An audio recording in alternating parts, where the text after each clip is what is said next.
वर्षा निवासस्थानी मुख्यमंत्री शिंदेंच्या उपस्थितीमध्ये एक बैठक होणार आहे। दरम्यान दुसरीकडे राजकारण रंगताना पाहायला मिळत आहे। अर्थ खात्यासारखं नालायक खातं पाहिलं नाही असं मंत्री गुलाबराव पाटील म्हणतायत। जे महायुतीमध्ये आहेत त्यांनी आपल्याच महायुतीमधील दुसऱ्या एका खात्यावर टीका केलेली आहे। तर अर्थ खातं हे अजित पवारांकडे आहेत आणि अजित पवार यांच्या या खात्याविषयी शिंदेंच्या शिवसेनेचे नेते आणि मंत्री गुलाबराव पाटील यांनी टीका केली आहे। 10 वेळा आमची फाईल रिजेक्ट होऊन यायची असं गुलाबराव पाटील यांनी आपल्या अर्थ खात्याबाबत मोठं विधान केलं आहे। त्यामुळे आता अजित पवारांची यावर काय प्रतिक्रिया आहे ते बघावं लागेल। आताची सगळ्यात मोठी आणि महत्त्वाची बातमी, एकीकडे काल जी बैठक झालेली होती मंत्रिमंडळाची, त्या बैठकीमध्ये अजित पवारांवर नाराजी व्यक्त केल्याची माहिती समोर येत होती शिंदेंच्या शिवसेनेच्या नेत्यांनी, मंत्र्यांनी, आणि आज मंत्री गुलाबराव पाटील यांनी जळजळी टीका केलेली आहे। अर्थ खातं जे अजित पवारांकडे आहे त्या खात्यासारखं नालायक खातं पाहिलं नाही।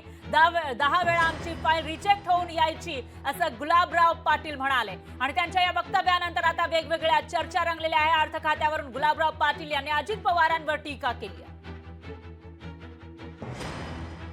अर्थ खात्यासारखं नालायक म्हणजे ये नको तो शब्द माझ्या तोंडात। आमची फाईल साहेब 10 वेळेस गेली अर्थ खात्यात, 10 वेळेस। पण मी पण पक्का ये नहीं का माणूस पाठवायचा, शेख वहां जाके अकेले क्या चल रहा है, शेख तू आगे का देख, मैं जेल जिथे है तिथं जाऊन कंटिन्यू आमची फाईल निगेटिव्ह होऊन यायची, कंटिन्यू आमची फाईल निगेटिव्ह होऊन यायची। पण मी पिछा सोडला नाही आणि आमच्या मंडळीने पिछा सोडला नाही। जर हे 5-7 लोक माझ्या मागे राहिले नसते तर कदाचित मी कामाच्या व्यापामध्ये दुर्लक्ष केलं असतं। तर ही दृश्य आपण बघू शकतोय। गुलाबराव पाटील हे अर्थ खात्याविषयी हे बोलत होते।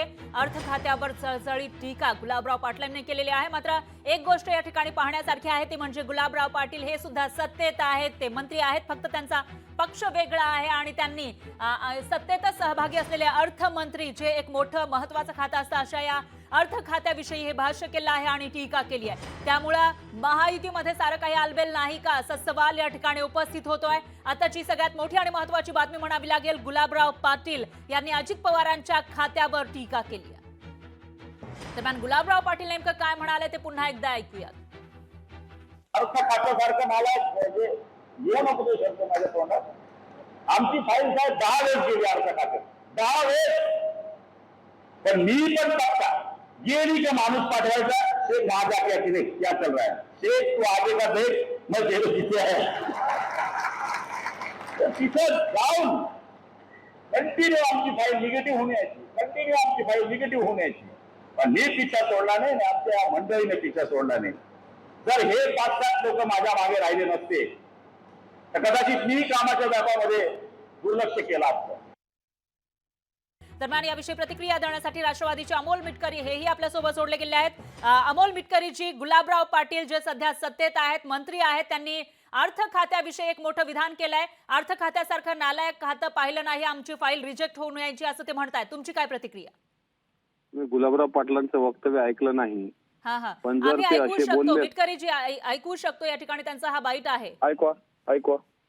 मी पीसीआर ला विनंती करेन हा बाईट पुन्हा एकदा प्ले करावा। अर्थ खात्यासारखं नालायक म्हणजे ये नको तो शब्द माझ्या तोंडात। आमची फाईल साहेब 10 वेळेस गेली अर्थ खात्यात, 10 वेळेस। पण मी पण पक्का ये नहीं का माणूस पाठवायचा, शेख वहां जाके अकेले क्या चल रहा है, शेख तू आगे का देख, मैं जेल जिथे है तिथं जाऊन कंटिन्यू आमची फाईल निगेटिव्ह होऊन यायची, कंटिन्यू आमची फाईल निगेटिव्ह होऊन यायची। पण मी पिछा सोडला नाही आणि आमच्या मंडळीने पिछा सोडला नाही। जर हे 5-7 लोक माझ्या मागे राहिले नसते तर कदाचित मी कामाच्या व्यापामध्ये दुर्लक्ष केलं असतं। मिटकरीजी, तुम्ही ऐकलं असेल गुलाबराव पाटील काय म्हणतायत ते, आता तुमची प्रतिक्रिया द्या। आता त्यांनी असं म्हटल्यावर आम्ही काय म्हणावं त्यांना? आता पाणी पुरवठ्याचं खातं नालायक आहे, नगर विकासचं खातं नालायक आहे, आरोग्य विभागाचं खातं नालायक आहे। असं आहे की जाणीवपूर्वक हे काही वादग्रस्त मंत्री जे आहेत त्याच्यामध्ये तानाजी सावंत होते, त्याच्यामध्ये आता नवीन भर पडलेली आहे यांची, आता गुलाबराव पाटलांची। एक तर त्या अशा प्रकारे त्यांच्या वागण्यामागं म्हणजे त्यांना काय त्यांचा बुद्धिभ्रंश झालाय का हे मला कळत नाही. आणि आता हे जर असं ते बोलले तर याला गांभीर्याने घेतलं पाहिजे. आता आम्ही वाट तर पाहतोय.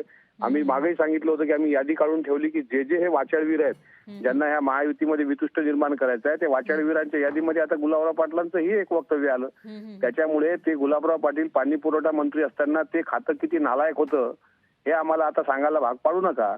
आणि जर याच्यावर आता मुख्यमंत्र्यांनी काही बोललं नाही किंवा काही नाही तर आम्ही असं समजू की मुख्यमंत्र्यांचं या गोष्टीला मूक समर्थन आहे.